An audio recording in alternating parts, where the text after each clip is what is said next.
Hi hello. Morning ಬ್ರೇಕ್ಫಾಸ್ಟ್ಗೆ ಮಕ್ಕಳ lunch ಬಾಕ್ಸ್ಗೆ ಏನಾದರೂ ಹೆಲ್ತಿಯಾಗಿ ಮಾಡಬೇಕು ಅಂತ ಅಂದ್ಕೊಂಡಾಗ ಖಂಡಿತವಾಗಿ ಈ ರೆಸಿಪಿಯನ್ನು ಟ್ರೈ ಮಾಡಿ. ತುಂಬಾನೇ ಸಾಫ್ಟ್ ಆಗಿ ತುಂಬಾನೇ ಹೆಲ್ತಿಯಾಗಿ ಮಾಡ್ಕೋಬಹುದು. ಹಾಗಾದ್ರೆ ಹೇಗೆ ಈ ಸಾಫ್ಟ್ ಆದಂತಹ ರೊಟ್ಟಿಯನ್ನ ಮಾಡ್ಬೋದು ಅಂತ ಹೇಳ್ಕೊಡ್ತೀನಿ. ಎಲ್ಲೂ ಸಹ ವಿಡಿಯೋನ ಸ್ಕಿಪ್ ಮಾಡಿಬಿಡಿ, ಪೂರ್ತಿಯಾಗಿ ನೋಡಿ. ಖಂಡಿತವಾಗಿ ಮನೆ ಮಂದಿ ಎಲ್ಲ ತುಂಬಾನೇ ಇಷ್ಟಪಟ್ಟು ತಿಂತಾರೆ. ಹಾಗಾದ್ರೆ ಟೈಮ್ ವೇಸ್ಟ್ ಮಾಡದೆ ಹೇಗೆ ಮಾಡೋದು ಬನ್ನಿ ನೋಡೋಣ. ನೋಡ್ತಾ ಇರ್ಬೋದು ಎಲ್ಲಾ ರೊಟ್ಟಿಗಳು ಎಷ್ಟು ಸಾಫ್ಟ್ ಆಗಿ ಬಂದಿದೆ ಅಂತ. ಮೊದಲಿಗೆ ನಾನಿಲ್ಲಿ ಒಂದು ಬೇಸನ್ಗೆ 2.5 ಕಪ್ ಅಷ್ಟು ಅಕ್ಕಿ ಹಿಟ್ಟನ್ನ ತಗೊಳ್ತಾ ಇದ್ದೀನಿ. ನೀವು ಇಲ್ಲಿ ಹೊರಗಡೆ ತಂದಿರುವಂತಹ ಅಕ್ಕಿ ಹಿಟ್ಟನ್ನಾದ್ರೂ ಯೂಸ್ ಮಾಡಬಹುದು, ಮನೇಲಿರುವಂತಹ ಅಕ್ಕಿ ಹಿಟ್ಟನ್ನಾದ್ರೂ ಯೂಸ್ ಮಾಡಬಹುದು. ಹಾಗೆ ಇದಕ್ಕೆ ಸಣ್ಣದಾಗಿ ಕಟ್ ಮಾಡ್ಕೊಂಡಿರುವಂತಹ ಈರುಳ್ಳಿಯನ್ನ ಹಾಕೊಳ್ತಾ ಇದ್ದೀನಿ, ಒಂದು 3/4 ಕಪ್ನಷ್ಟು. ಹಾಗೆ ಇದಕ್ಕೆ ತುರಿದಿಟ್ಕೊಂಡಿರುವಂತಹ ಕ್ಯಾರೆಟ್ ಅನ್ನ 1 ಕಪ್ನಷ್ಟು ಹಾಕೊಳ್ತಾ ಇದ್ದೀನಿ. ನಂತರ ಇದಕ್ಕೆ ತುರಿದಿಟ್ಕೊಂಡಿರುವಂತಹ ನವಿಲ್ ಕೋಸನ್ನ ಒಂದು 3/4 ಕಪ್ನಷ್ಟು ಹಾಕೊಳ್ತಾ ಇದ್ದೀನಿ. ಹಾಗೆ ಸಣ್ಣದಾಗಿ ಕಟ್ ಮಾಡ್ಕೊಂಡಿರುವಂತಹ ಕೊತ್ತಂಬರಿ ಸೊಪ್ಪನ್ನ ಹಾಕೊಳ್ತಾ ಇದ್ದೀನಿ.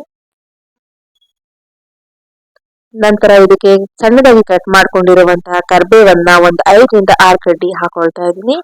ಹಾಗೆ 1.5 ಸ್ಪೂನ್ ಅಷ್ಟು ಜೀರಿಗೆಯನ್ನ ಹಾಕೊಂಡು ಇದಕ್ಕೆ 2 ಸ್ಪೂನ್ ಅಷ್ಟು ಬಿಳಿ ಎಳ್ಳನ್ನ ಹಾಕೊಳ್ತಾ ಇದ್ದೀನಿ. ನಂತರ ರುಚಿಗೆ ತಕ್ಕಷ್ಟು ಉಪ್ಪನ್ನ ಆಡ್ ಮಾಡಿಕೊಂಡು ಒಮ್ಮೆ ಚೆನ್ನಾಗಿ ಕೈಯಿಂದ ಮಿಕ್ಸ್ ಮಾಡ್ಕೋಬೇಕಾಗುತ್ತೆ.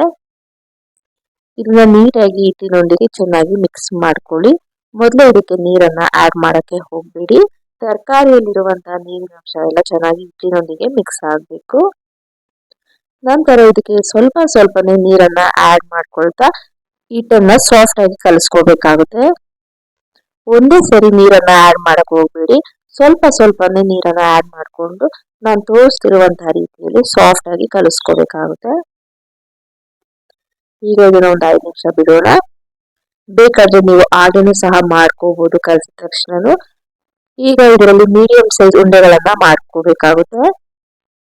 ನಾನ್ ತಗೊಂಡಿರುವಂತಹ ಮೆಜರ್ಮೆಂಟ್ಗೆ ಇಲ್ಲಿ ಟೋಟಲ್ ಆಗಿ 8 ರೊಟ್ಟಿಗಳಾಯ್ತು. ನೀವು ಬೇಕಾದ್ರೆ ಇನ್ನು ಚಿಕ್ಕ ರೊಟ್ಟಿ ಮಾಡ್ಕೊಂತೀರಾ ಅಂದ್ರೆ ಇನ್ನು ಚಿಕ್ಕ ರೊಟ್ಟಿಗಳನ್ನು ಸಹ ಮಾಡ್ಕೋಬಹುದು. ಈ ರೀತಿಯಾಗಿ ಒಂದು ಬಟರ್ ಪೇಪರ್ ಅನ್ನ ತಗೊಂಡು ಈಗ ಇದ್ರ ಮೇಲೆ ಸ್ವಲ್ಪ ಎಣ್ಣೆಯನ್ನ ಸವರಿಸ್ಕೊಂಡು ರೊಟ್ಟಿಯನ್ನ ತಟ್ಕೋಬೇಕಾಗುತ್ತೆ. ಮೇಲಿನ ಸ್ವಲ್ಪ ಎಣ್ಣೆಯನ್ನ ಹಾಕೊಳ್ತಾ ನಾನು ತೋರಿಸ್ತಿರುವಂತಹ ರೀತಿಯಲ್ಲಿ ರೊಟ್ಟಿಯನ್ನ ನೀವು ಎಷ್ಟು ತೆಳ್ಳಗೆ ಬೇಕೋ ಅಷ್ಟು ತೆಳ್ಳಗೆ ಈ ರೀತಿಯಾಗಿ ಕೈನಲ್ಲಿ ತಟ್ಕೋಬೇಕಾಗುತ್ತೆ.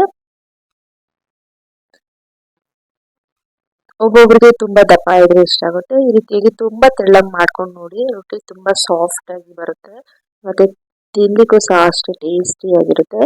ಈ ರೀತಿಯಾಗಿ ರೌಂಡ್ ಆಗಿ ಮಾಡಿಕೊಂಡು ಕಾದಿರುವಂತಹ ಹೆಂಚಿಗೆ ನಾವು ಈ ರೀತಿಯಾಗಿ ಬಟರ್ ಪೇಪರ್ ಸಮೇತವಾಗಿ ರೊಟ್ಟಿಯನ್ನ ಹಾಕಿದ್ರೆ 2 ನಿಮಿಷ ಬಿಟ್ಟು ಪೇಪರ್ ಅನ್ನ ಈ ರೀತಿಯಾಗಿ ತೆಗೆದ್ರೆ ನೋಡ್ತಾ ಇರ್ಬೋದು ಎಷ್ಟು ಚೆನ್ನಾಗಿ ಬರ್ತಾ ಇದೆ ಅಂತ. ಪೇಪರು ಸ್ವಲ್ಪನೂ ಸಹ ಅಂಟ್ಕೊಳ್ಳೋದಿಲ್ಲ, ನೀಟಾಗಿ ಬರುತ್ತೆ. ಈಗ ಮತ್ತೊಂದು ಕಡೆ ಈ ರೀತಿಯಾಗಿ ಮಚ್ಚಾಕೋಬೇಕಾಗುತ್ತೆ ರೊಟ್ಟಿಯನ್ನ. ಇದೇ ರೀತಿಯಾಗಿ ನೀವು 2 ಸೈಡ್ ಚೆನ್ನಾಗಿ ಕುಕ್ ಮಾಡ್ಕೋಬೇಕಾಗುತ್ತೆ. ನೋಡ್ತಾ ಇರ್ಬೋದು ಇದೇ ರೀತಿಯಾಗಿ ನಾನು ಎಲ್ಲಾ ರೊಟ್ಟಿಗಳನ್ನು ಸಹ ಮಾಡ್ಕೊಳ್ತಾ ಇದ್ದೀನಿ. ನೀವು ಬೇಕಾದ್ರೆ ಮೇಲೆ ಸ್ವಲ್ಪ ಎಣ್ಣೆ ತುಪ್ಪ ಏನಾದ್ರು ಹಾಕೋಬಹುದು.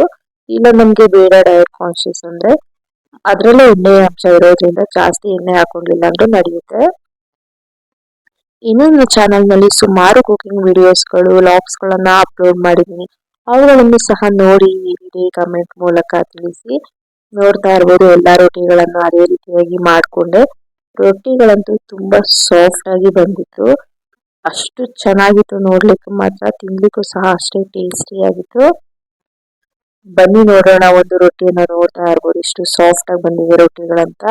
ಈಗ ಓಪನ್ ಮಾಡಿ ತೋರಿಸ್ತಾ ಇದ್ದೀನಿ ನೋಡಿ ಎಷ್ಟು ಚೆನ್ನಾಗಿ ಬಂದಿದೆ ಅಂತ ರೊಟ್ಟಿ. ನೀವು ಇದನ್ನ ಚಟ್ನಿ ಜೊತೆ ತಿನ್ಬೋದು, ಇಲ್ಲ ಹಾಗೇನು ಸಹ ಟೇಸ್ಟ್ ಮಾಡ್ಬೋದು. ನಾನು ಇದಕ್ಕೆ ಸಾಂಬಾರನ್ನ ಮಾಡಿದೆ, ಈಟ್ಕಿದ ಬೇಳೆ ಸಾಂಬಾರು. ಕಾಂಬಿನೇಷನ್ ಮಾತ್ರ ಸೂಪರ್ ಆಗಿತ್ತು ಅಂತಾನೆ ಹೇಳ್ಬೋದು. ಈ ವಿಡಿಯೋ ಇಷ್ಟ ಆಗಿದೆ, ನೀವು ಸಹ ಇದೇ ರೀತಿಯಾದಂತಹ ಸಾಫ್ಟ್ ರೊಟ್ಟಿಯನ್ನ ಟ್ರೈ ಮಾಡಿ ಹೇಗ್ ಬಂತು ಅಂತ ನನಗೆ ಕಮೆಂಟ್ ಮೂಲಕ ತಿಳಿಸಿ. ಹೀಗೆ ನನ್ನ ಚಾನೆಲ್ ನಲ್ಲಿರುವಂತಹ ಎಲ್ಲಾ ವಿಡಿಯೋಸ್ಗಳನ್ನ ನೋಡಿ ನನಗೆ ಸಪೋರ್ಟ್ ಮಾಡಿ. ಅಲ್ಲಿವರೆಗೂ thank you so much, bye.